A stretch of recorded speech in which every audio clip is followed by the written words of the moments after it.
Bonjour Sophie, Bonjour Guilhem. ravi de te recevoir à l'occasion du Sustainable Paris Forum. Alors tu es chef de projet RSE chez Aviva France. Tout C'est bien à fait. ça. Alors dis-nous un peu en quoi ça consiste, Aviva. Alors Aviva est un assureur qui propose en France un certain nombre de solutions d'assurance pour les clients particuliers comme les clients professionnels. C'est à peu près 3000 personnes en France, dont un réseau d'agents, donc les personnes qui vendent les solutions d'assurance, à peu près de 1000 personnes. Donc c'est une société implantée sur le territoire depuis assez longtemps en France. Très bien. Alors justement par son rôle d'acteur, d'assureur, Aviva a forcément des missions, un rôle en matière de prévention, qu'elle soit sociale ou environnementale. C'est pourquoi vous mettez en place un bon nombre d'actions qui visent notamment à maîtriser les déchets, les dépenses énergétiques, mais ça c'est, j'allais dire, des actions parmi d'autres. Est-ce que tu peux un peu nous développer justement les actions que vous mettez en place?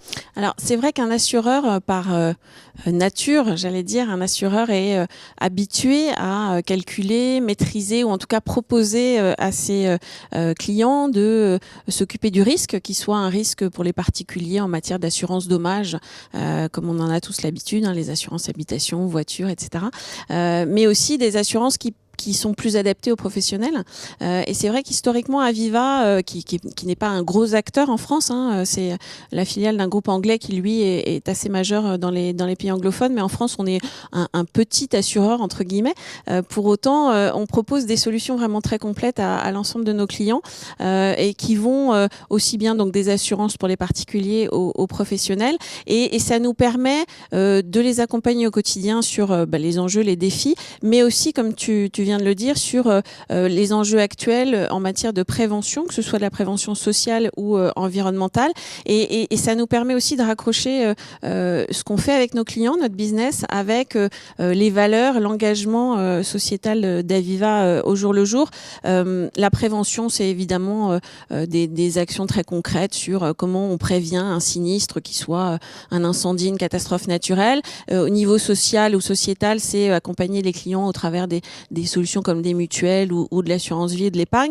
Et dans chacune de ces actions, on essaye aujourd'hui de mettre davantage de cohérence entre les actions d'un assureur classique et les réflexions d'engagement sociétal qu'on développe aujourd'hui. J'entendais une précédente intervenante parler d'une ère post-RSE, et c'est vrai qu'aujourd'hui, on a tendance à raccrocher davantage les actions d'une entreprise, donc chez Aviva, les actions d'assurance, ces actions-là dans les actions RSE, puisqu'on se rend compte que c'est plus des choses qui sont à côté du business, comme la gestion des déchets, par exemple, qu'on gère comme toute entreprise en interne. On a mis en place le zéro plastique en janvier 2020 en interne pour justement sensibiliser les collaborateurs à cet enjeu-là, mais aussi pour réduire nos consommations d'énergie. On travaille sur la prévention, les risques psychosociaux, etc., comme nombre d'entreprises, mais on cherche vraiment à rapprocher ce qu'on fait au quotidien, l'assurance de personnes, de biens, de professionnels, et ces enjeux de responsabilité sociétale de l'entreprise, dans la mesure où on sait qu'en tant qu'assureur, on a une connaissance en fait de nos clients qui nous permet de les accompagner au mieux sur ces enjeux de protection, de prévention au niveau social comme sur le plan environnemental. En plus, vous êtes particulièrement attendu, j'imagine bien, et c'est pour ça que vous parlez de post-RSE aussi, d'aller au-delà finalement des attentes. La crise actuelle a montré qu'effectivement les attentes envers les assureurs étaient fortes, et c'est assez normal, puisqu'on est là effectivement au quotidien quand tout va bien, mais aussi quand tout va mal ou quand tout va moins bien. Et c'est en ce sens que notre démarche RSE, ça fait évidemment plusieurs années, comme toutes les entreprises, qu'on développe des actions qui deviennent de plus en plus matures et qui se rapprochent aussi de plus en plus de notre cœur de métier. Mais on l'a nommé Aviva Solutions Durables il y a quelques temps, en 2019, parce qu'on avait la conviction que, en fait, ces sujets d'engagement, c'était des sujets qu'il fallait réussir à construire de manière collective. C'est-à-dire que nous, on est un acteur parmi d'autres pour les gens au quotidien, mais on fait rien tout seul. C'est-à-dire que on fait de la prévention, mais la prévention, c'est dans les deux sens. C'est-à-dire que si le client, qu'il soit particulier ou pro, ne réagit pas et n'interagit pas, on peut rien faire tout seul. Et c'est vraiment une idée de dynamique collective. On est une société d'acteurs au profit de nos clients, évidemment de la société tout entière, et nos actions en matière de soutien justement à l'entrepreneuriat social, puisque c'est un des liens aussi qu'on fait avec notre métier. C'est au-delà de la démarche RSE, post-RSE, c'est cette approche auprès des entrepreneurs. Alors finalement, comment elle se concrétise, cette approche, cette démarche? Alors en fait, elle est venue d'un constat très simple. Aviva, historiquement, a une clientèle de travailleurs non salariés, d'artisans, de commerçants, de professionnels, d'autres professions libérales. Et en fait, accompagner au quotidien, puisque c'est le métier notamment des agents qui développent et qui vendent les solutions d'assurance sur le territoire, les agents Aviva, ils sont au quotidien auprès des chefs d'entreprise.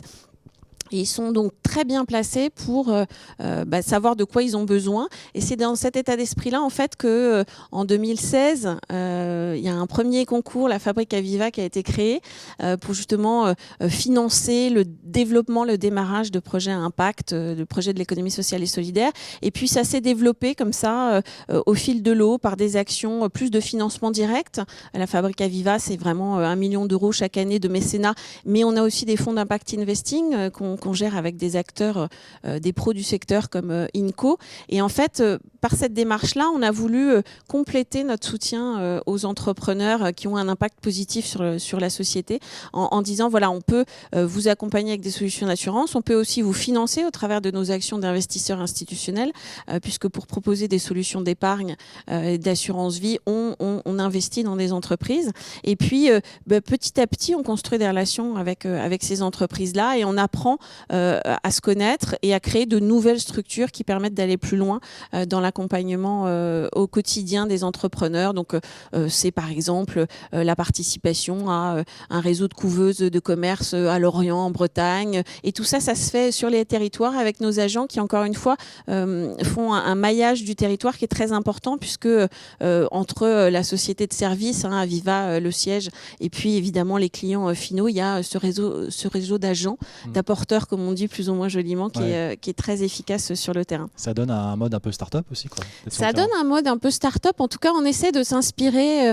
Chacun, c'est du gagnant-gagnant, comme souvent dans tous les sujets de la RSE. C'est-à-dire que on essaye aussi de s'inspirer de ces structures qui sont plus ou moins grandes, plus ou moins innovantes, parce qu'il n'y a pas que des sujets d'innovation non plus dans les sujets de développement durable. Il y a aussi des entreprises dont il faut transformer le modèle pour justement s'adapter à une économie bas carbone. Mais on s'inspire aussi, on essaie de fonctionner comme ça. Alors, dans une entreprise de 3000 personnes, c'est peut-être parfois moins facile que dans une start-up de 20, mais c'est plus facile que dans un gros groupe de 100 000 personnes. Alors, il y a un point, et pour clore notre échange, qui m'a particulièrement intéressé, c'est, et je le lis justement, des solutions d'épargne respectueuses des critères environnementaux, sociaux et éthiques. Alors, est-ce que vous pouvez nous parler justement de cette approche, parce qu'on ne fait pas forcément le lien naturellement entre l'épargne, l'environnement, l'éthique, c'est l'approche ISR, c'est ça? C'est ça, l'investissement socialement responsable. C'est vrai que c'est pas forcément super naturel de se dire tiens, quand on épargne, on peut avoir une action aussi sur la transition climatique, sur l'économie. Non, on se dit pas ça spontanément, et c'est un des enjeux aussi qu'on a, un des défis, de savoir expliquer, de faire de la pédagogie, de la sensibilisation, pour montrer le lien. Et en ce moment, dans le cadre de la crise contraire, c'est encore plus prégnant, mais de montrer le lien qu'il peut y avoir entre vous et moi, les particuliers, les gens qui épargnent au quotidien, et puis l'économie réelle, comme on dit, les entreprises sur les territoires, que ce soit en France, en Europe ou ailleurs, parce que l'épargne, justement, c'est quelque chose qui peut être responsable. Aujourd'hui, on a tous l'habitude de consommer plus responsable, on consomme bio, on consomme local, on commence à avoir tous des réflexes en ce sens-là.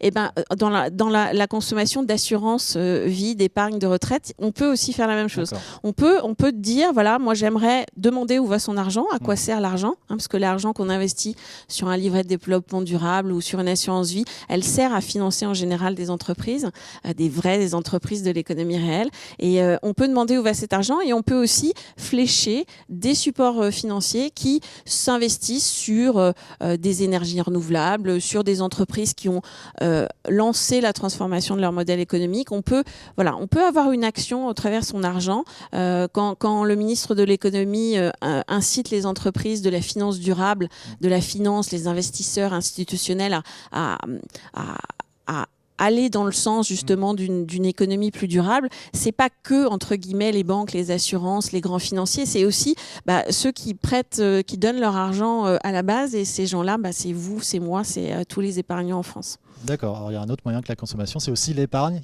Tout à fait, l'épargne responsable. On est acteur aussi en épargnant. Tout à Merci fait. beaucoup pour cet échange, Sophie, et je te dis à très bientôt. À très bientôt, merci Guilhem. Merci.